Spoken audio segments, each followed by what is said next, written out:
క్రీస్తునందు ప్రియమైన వారలారా, గత పరిశుద్ధ ఆరాధనలో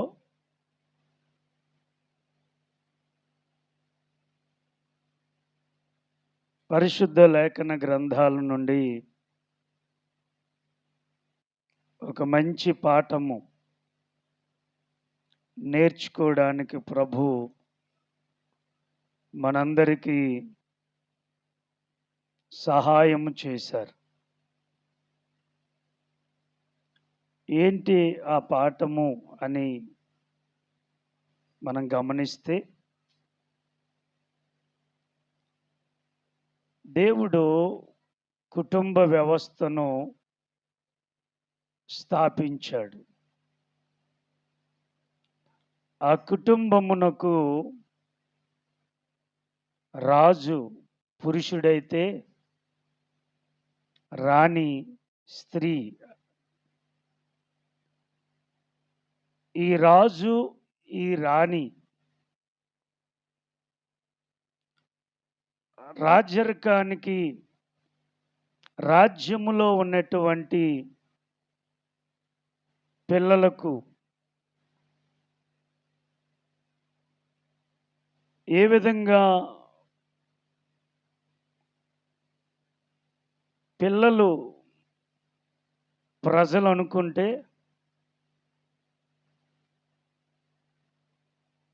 ఈ పిల్లలు చూచినటువంటి తండ్రి తల్లి ఒక క్రమమైన వారుగాను, మాదిరికరమైన వారుగాను,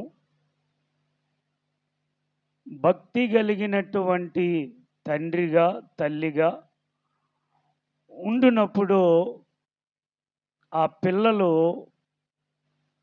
ఆ తల్లిదండ్రులకు లోబడిన పరిస్థితి, అంగీకరించిన పరిస్థితి, ఆ తల్లిదండ్రుల వలన పిల్లలు నేర్చుకోవడానికి ఒక మంచి అవకాశము పిల్లలకి ఇచ్చేవారుగా తల్లిదండ్రులు ఉంటారు. కాబట్టి తండ్రి మంచోడు కాకపోతే, తల్లి మంచిది కాకపోతే ఆ పిల్లలు కూడా మంచి వాళ్ళు కాలేరు. ఎందుకు అంటే ఆ తండ్రి, ఆ తల్లి యొక్క జీవిత ప్రభావము పిల్లల మీద పడుతుంది. పిల్లల మీద ఎప్పుడైతే పడుతుందో ఆ పిల్లలు ప్రతిదినము చూస్తున్న వారి తండ్రి వలె తల్లి వలె ఉండాలనుకుంటారు, కానీ మరొకరి వలె ఉండడానికి వారు ఇష్టపడరు. అంటే పిల్లలు పాడవడానికి కారణం, పిల్లలు భక్తిగా లేకపోవడానికి కారణం, పిల్లలు క్రమముగా జీవించకపోవడానికి కారణం ఎవరు అంటే తల్లిదండ్రులే. కాబట్టి తల్లిదండ్రులైన వారు ఎటువంటి వారుగా ఉండాలంటే అబ్రహాము లాంటి తండ్రిగా పురుషులు ఉండాలి, హన్నా లాంటి తల్లులుగా స్త్రీలు ఉండాలి. వారిలాగా ఉంటే ఆ కుటుంబము ఒక చిన్న పరలోకము వలె ఉంటుంది. ఆ కుటుంబము ఒక చిన్న సంఘము వలె ఉంటుంది. ఆ కుటుంబము ఒక చిన్న గనిలాగా ఉంటుంది. ఎందుకంటే ఆ తల్లిదండ్రులు చూసిన పిల్లలు వారి వలె ఉన్నప్పుడు, తల్లిదండ్రులు చూసిన ప్రజలు పిల్లలను చూచిన ప్రజలు ఏమంటారంటే, ఉంటే వీరిలాగా ఉండాలి,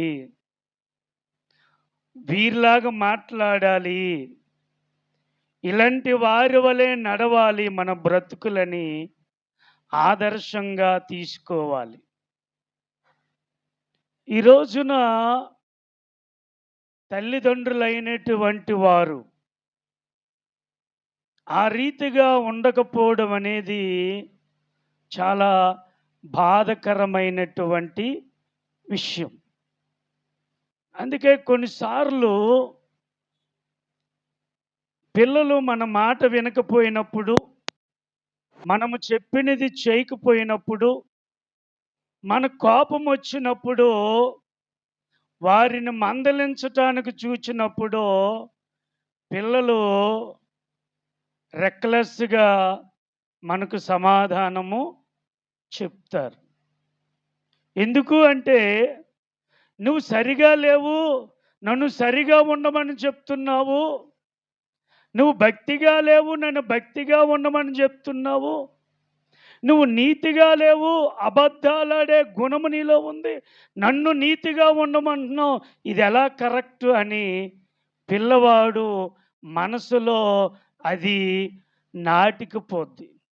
ఎప్పుడైతే పిల్లవాళ్ళలో ఆ యొక్క ఆలోచన నాటుకుపోయిందో, తల్లిదండ్రుల మాటలు వినడానికి, వారిని ఆదర్శం తీసుకోవడానికి ఎంత మాత్రము ఇష్టపడరు. కాబట్టి తండ్రులైనటువంటి వారు, తల్లులైనటువంటి వారు మన జీవితాన్ని, మన హృదయాన్ని, మన నడతను, మన ఆలోచనను, మన మాటను, మన ఊహలను, మన భక్తిని మనం ఏం చేసుకోవాలి? నెమరు వేసుకోవాలి. నేను నా ఇంటిలో ఎలా ఉన్నాను? నేను నా పిల్లల దగ్గర ఎలా ఉన్నాను? నేను నా పిల్లల దగ్గర ఎటువంటి మాట్లాడుతున్నానో, నా పిల్లల దగ్గర నేను నా భార్యతో ఎటువంటి సహవాసం చేస్తున్నానో అనేది పురుషుడు ఆలోచించాలి. స్త్రీ కూడా ఆలోచించాలి. అలాగున ఆలోచించినప్పుడు ఆ ఇల్లు బాగుపడడానికి అవకాశము ఉంటుంది. అందుకే అబ్రహాము లాంటి తండ్రులు కావాలి. హన్నా లాంటి తల్లి కావాలి. ప్రియమైన దేవుని బిడ్డలారా, పిల్లల గురించి ఉంది, అన్నదమ్ముల గురించి ఉంది, అక్క చెల్లెల గురించి ఉంది. అది వచ్చే వారం చెప్తాను. ఈరోజు ద్వితీయోపదేశ కాండము 31వ అధ్యాయము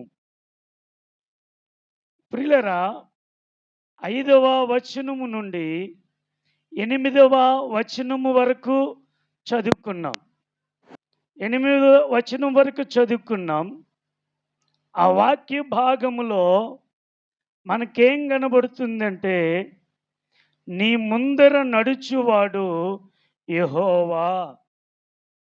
ప్రియమైనటువంటి దేవుని బిడ్డలారా, ఈ మాట ఎవరు పలుకుతున్నారు అంటే, నాయకుడైన మోషే గారు పలుకుతున్నారు.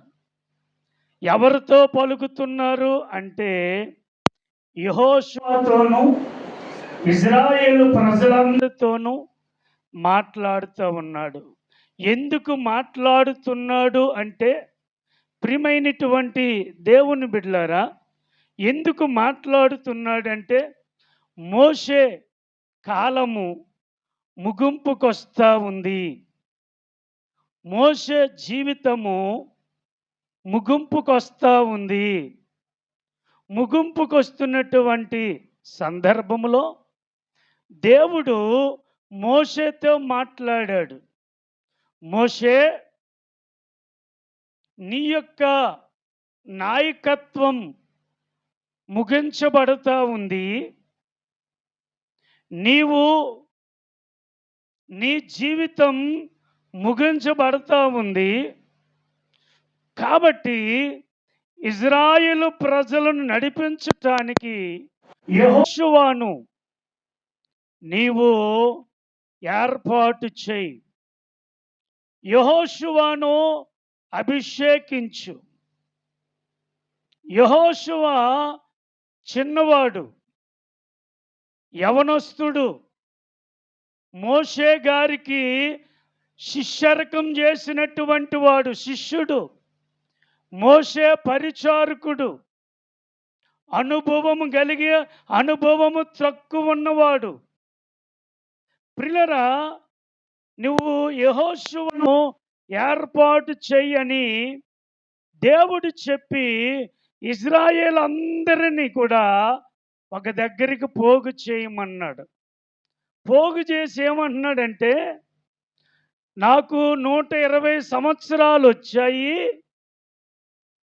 ఇక మీదట నేను వచ్చుచు పోవుచు ఉండలేను, కాబట్టి దేవుడు నన్ను యోర్దాను దాటొద్దని చెప్పాడు. కాబట్టి యెహోషువ,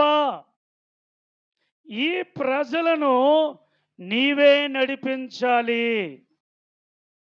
అని యెహోషువను మోషే బలపరుస్తూ ఉన్నాడు. మోషే యెహోషువను ప్రోత్సాహపరుస్తూ ఉన్నాడు. ఇదిగో, నా జీవితం ముగించబడతా ఉంది, నా నాయకత్వం ముగించబడతా ఉంది, నా నడిపింపు ముగించబడతా ఉంది. నేను ఇంతవరకు నడిపించాను, ఇప్పుడు నాకు 120 సంవత్సరాలు వచ్చాయి. 120 సంవత్సరాలు వచ్చాయి కాబట్టి దేవుడు నన్ను యోర్దాను దాటొద్దన్నాడు. పాలు తేనెలు ప్రవహించే దేశములో నన్ను అడుగు పెట్టనివ్వనన్నాడు. కాబట్టి యెహోషువ, నాకు దేవుడు తోడై ఉండునట్లు దేవుడు నీకు కూడా తోడై ఉంటాడు. కాబట్టి నువ్వు భయపడొద్దు, నువ్వు జడయొద్దు, దేవుడే నీ ముందు నడుస్తాడు అని ప్రోత్సాహపరుస్తూ ఉన్నాడు. ప్రియమైనటువంటి దేవుని బిడ్డలారా, కానానుకు అతి సమీపముగా రాబోతూ ఉన్నారు. దేవుడు మోషేను యోర్దాను దాటొద్దన్నాడు. యెహోషువను నువ్వు బలపరుచు అని చెప్పాడు. ప్రియమైనటువంటి దేవుని బిడ్డలారా, ఆ వచ్చిన భాగాలు మనం చూస్తే, ఇజ్రాయేలు ప్రజలకు ముందు శత్రువులు ఉన్నారు. వారు ఎవరు అంటే అమోరీయులు. ఈ అమోరీయులు ఎటువంటి అంటే వ్యక్తులని బాధ పెట్టినటువంటి వారు. ఈ అమోరీయులు ఎటువంటి వారంటే దేవుని భయము లేనటువంటి ప్రజలు. ఈ అమోరీయులు ఎటువంటి వారంటే సత్యమును ఎరగనటువంటి ప్రజలు. ఈ అమోరీయులు ఎటువంటి వారంటే నీతి, న్యాయము, యథార్థత, పరిశుద్ధత పూర్తిగా తెలియని మొండి ప్రజలు. ప్రియమైనటువంటి దేవుని బిడ్డలారా, ఇప్పుడు వీరు ఆటంకముగా ఉన్నారు. ఇప్పుడు వీరిని దాటుకొని వెళ్ళాలి. యెహోవా భయపడిపోతూ ఉన్నారు, ప్రజలు భయపడిపోతూ ఉన్నారు. ఎందుకు నీవు మాకు వెన్నుముక ఉన్నావు, వెలుగుగా ఉన్నావు, రహదారిగా ఉన్నావు, కన్నుగా ఉన్నావు, నోరుగా ఉన్నావు, చెయ్య ఉన్నావు, దండముగా ఉన్నావు. నీ వలన మేము ఎన్నో అద్భుతాలు, ఆశ్చర్య కార్యాలు చూచాము. ఇప్పుడు మీరు మాతో రాకపోతే మా బుద్ధులేమైపోతాయి, మా ప్రాణాలేమైపోతాయి. మేము వెళ్ళగలమా? మేము జయించగలమా? మేము వారిని ఎదుర్కొనే శక్తి మాకు ఉందా అని హృదయములో భయముతో, బెంగతో, చింతతో, ఆందోళనతో ఉన్నారు ప్రజలు. ప్రియమైన దేవుని బిడ్డలారా, మోషే యోషువను బలపరుస్తూ ఉన్నాడు.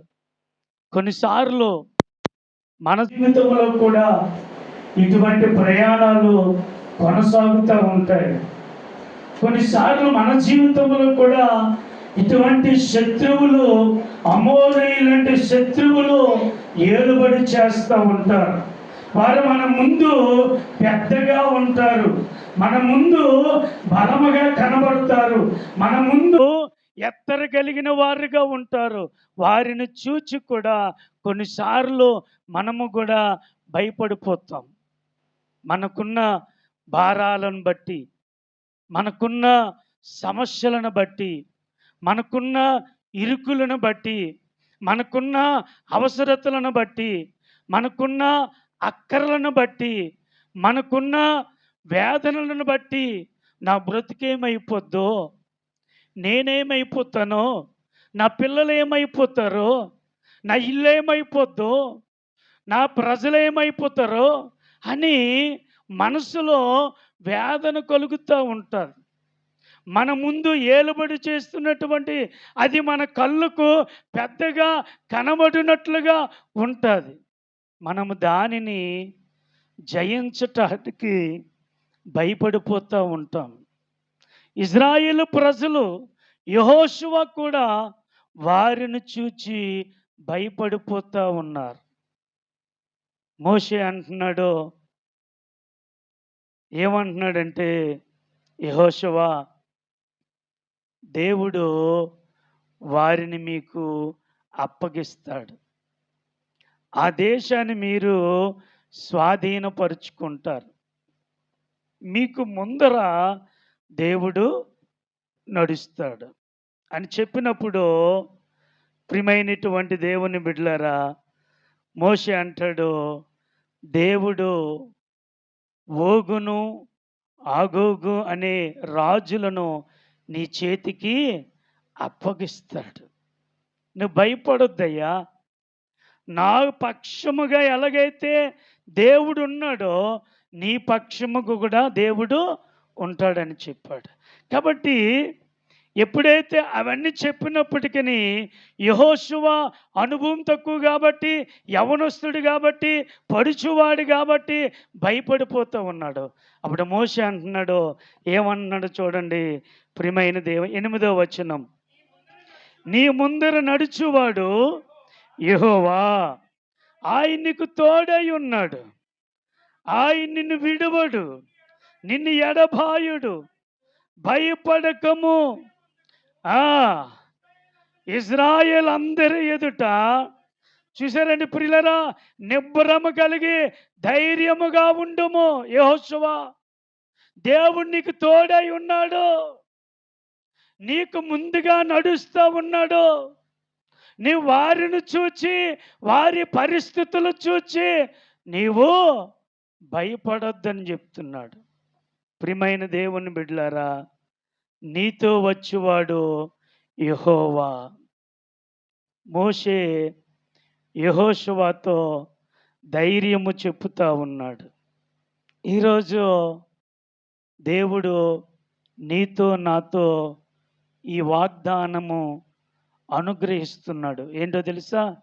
నీ ముందర యెహోవా నడుచుచున్నాడు. దేనికిని భయపడద్దు. రోగానికైనా, అప్పులకైనా, కరువుకైనా, వేదనలకైనా, సమస్యలకైనా, ఎడ్యుకేషన్కైనా,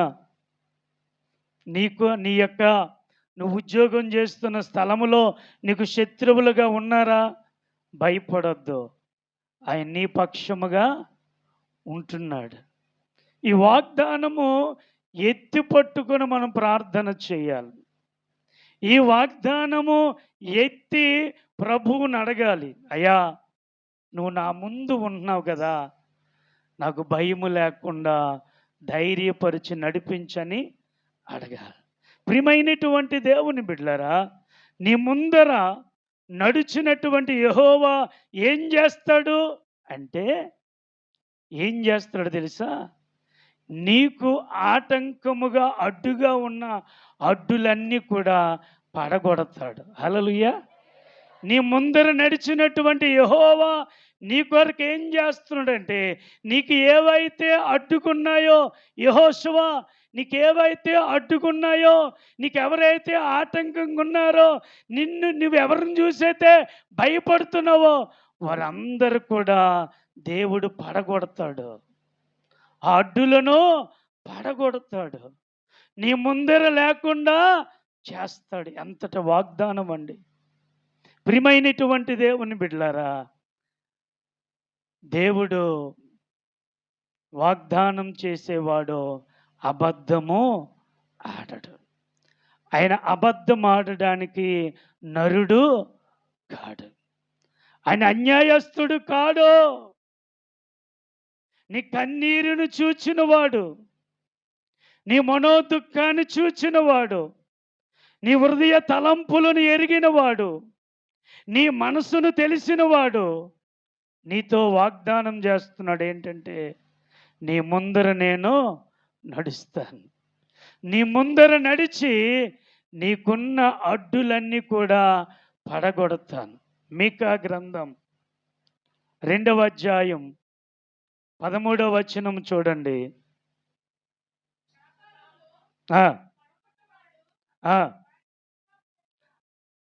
ప్రాకారము పడగొట్టువాడు వారికి ముందుగా పోవును, వారి గుమ్మములను పడగొట్టి. హల్లెలూయా. ప్రియులారా ఏం చేస్తున్నాడంటే, వీరు ముందర నడిచినటువంటి దేవుడు వీరికున్న అడ్డులన్నీ ఏం చేస్తున్నాడంటే పడగొడతా ఉన్నాడు. ఇప్పుడు యెహోషువ ముందు, ఇజ్రాయేలు ప్రజల ముందు రాజు అయినటువంటి దేవుడు ముందు నడిచి వారి పక్షముగా ఉండి అడ్డుగా ఉన్నటువంటి అడ్డులన్నీ పడగొడతా ఉన్నాడు. ప్రియమైనటువంటి దేవుని బిడ్డలారా, ఇజ్రాయేలు యొక్క ప్రజలకు ముందుగా ఉన్న ప్రాకారాలన్నీ కూడా పడగొడతా ఉన్నాడు.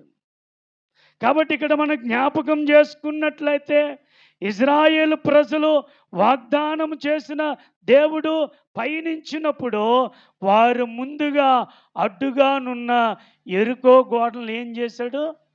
పడగొట్టాడు. ఎలా పడగొట్టాడు తెలుసా? రే బాబు, మీరేం చేయని అవసరం లేదు. 6 రోజులు యెరికో గోడ చుట్టూ తిరగండి. 7వ రోజు ఏం చేస్తారు తెలుసా? యాజకుల ముందు నడవండి, మందసం పట్టుకొని తిరగండి. ప్రజలు ఏం చేయమని తెలుసా? బూరలు ఊదండి అన్నాడు. వీళ్ళు మందసం తీసుకెళ్లారు, బూరలు మాత్రమే ఊదారు. కానీ ఏమైంది తెలుసా? బలమైన యెరికో గోడలు కూలిపోయాయి. హల్లెలూయా, హల్లెలూయా.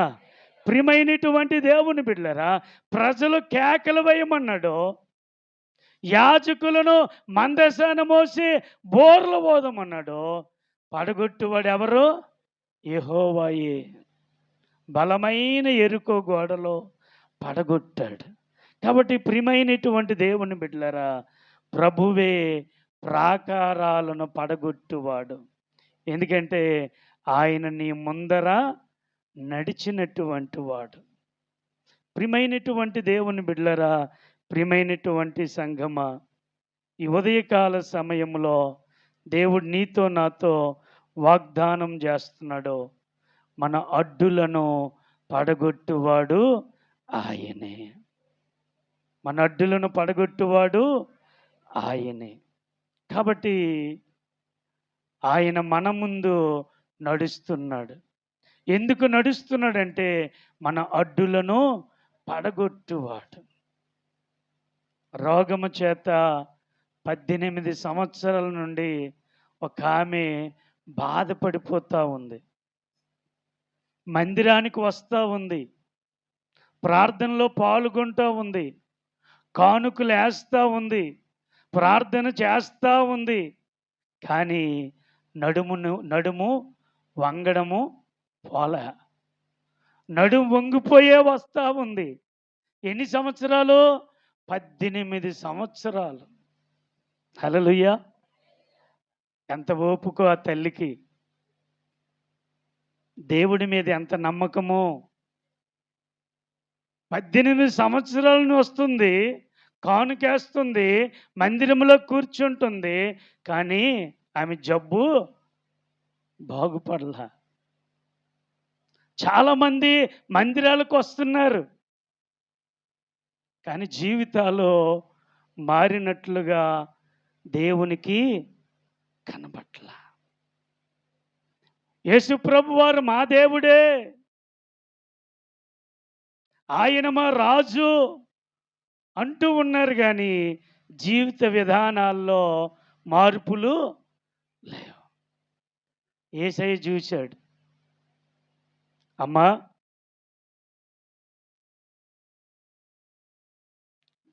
లేచి బాగా నిలవబడు అన్నాడు. ఒక్క మాట తిన్నగా నిలబడింది. హల్లెలూయా! వంకరగా ఉన్న బతుకు ఏమైపోయింది?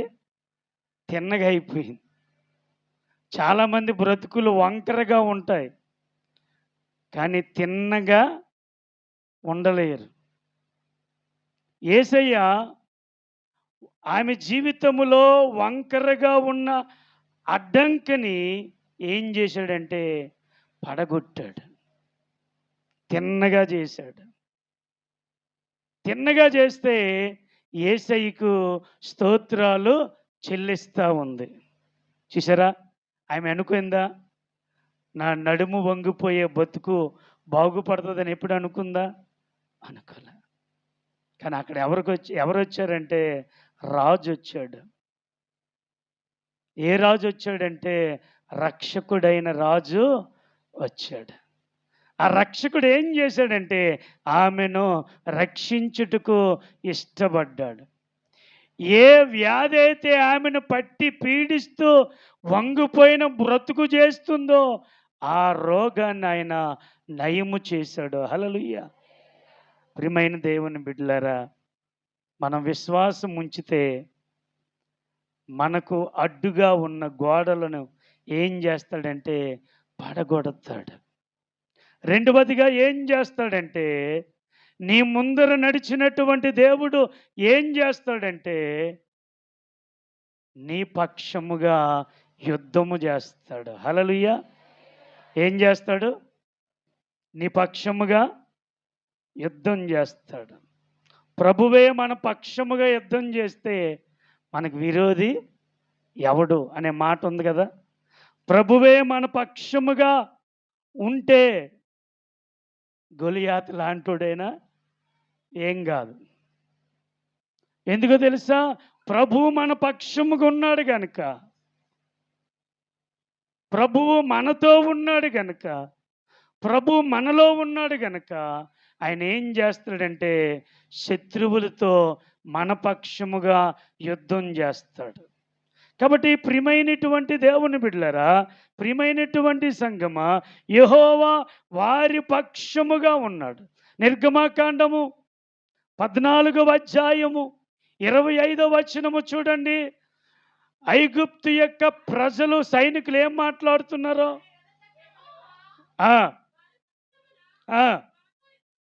యెహోవా వారి పక్షముగా మనతో యుద్ధము చేయుచున్నాడు అండి.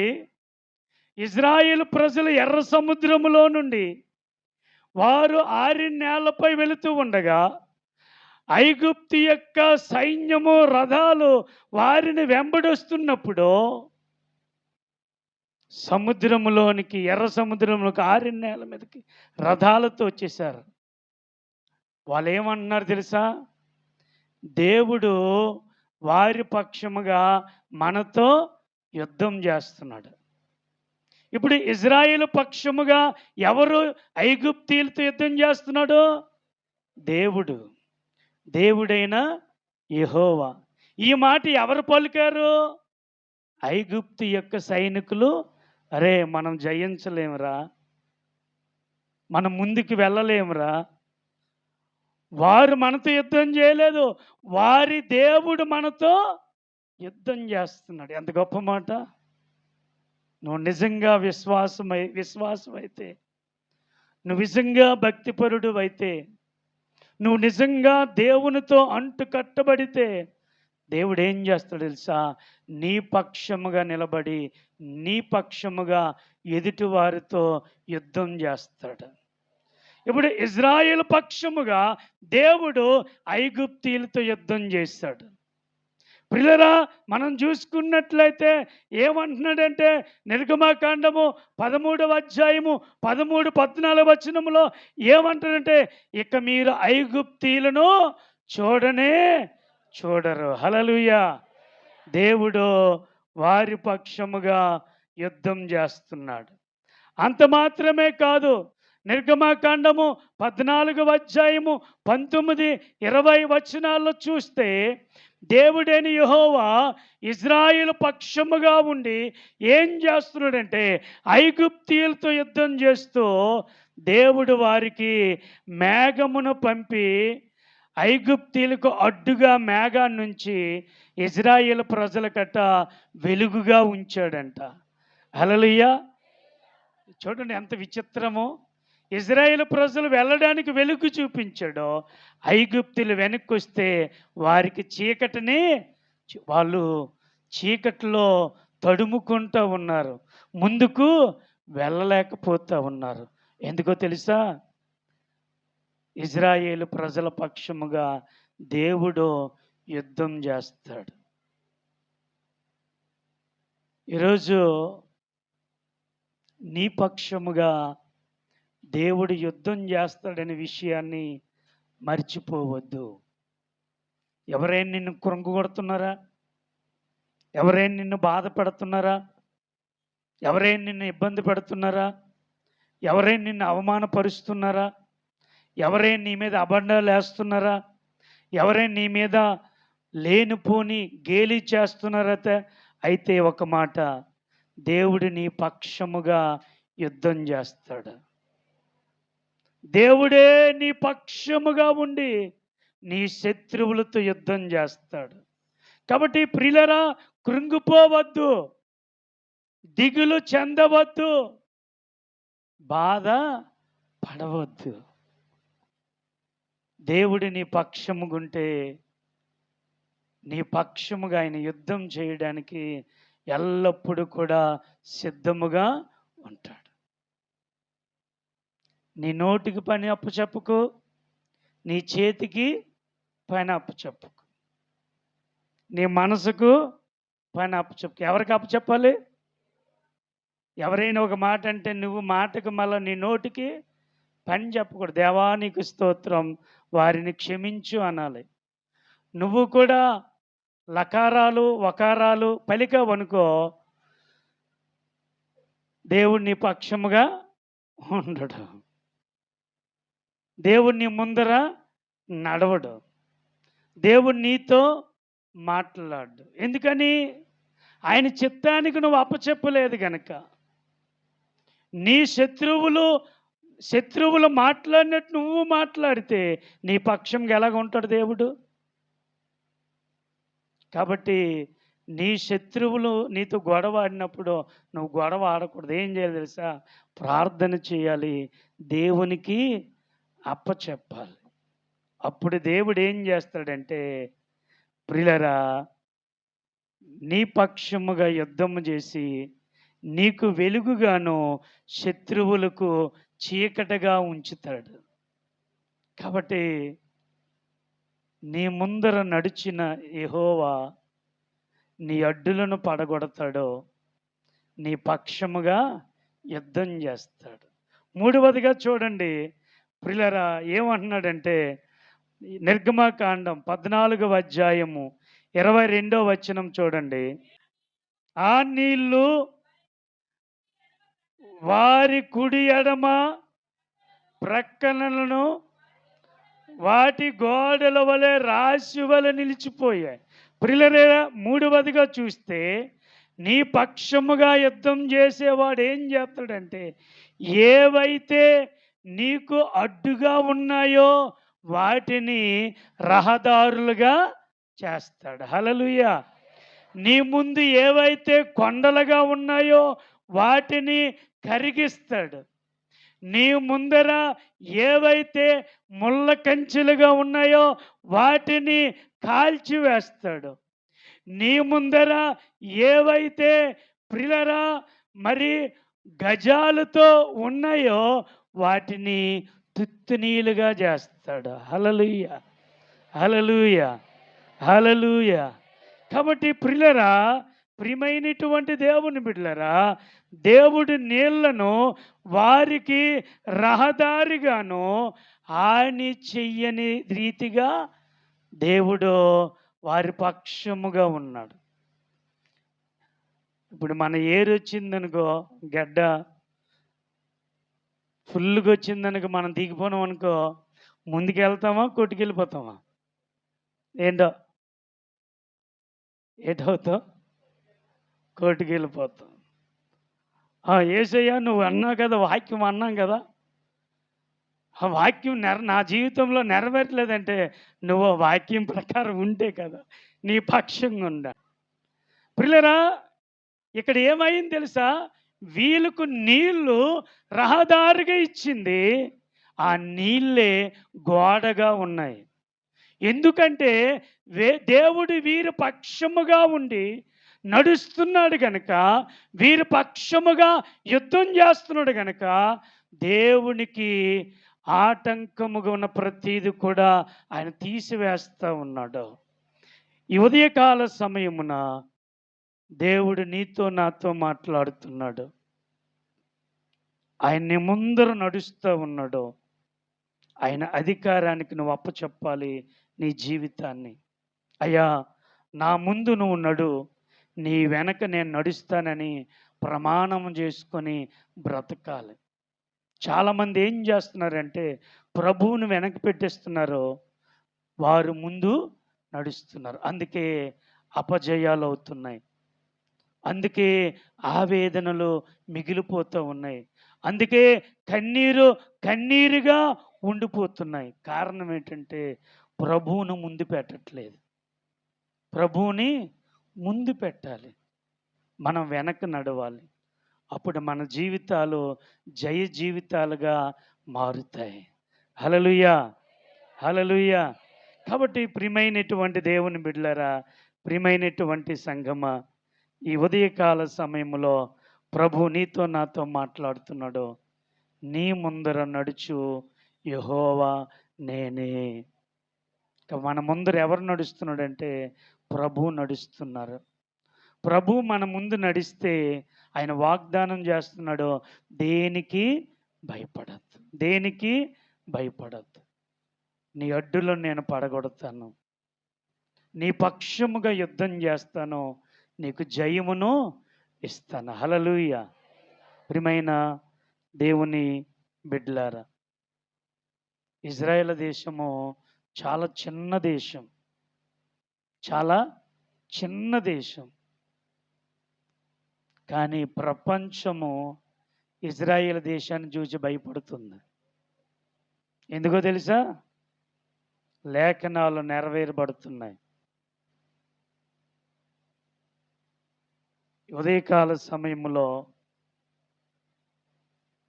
దేవుడు నీతో వాగ్దానం చేస్తున్నాడు.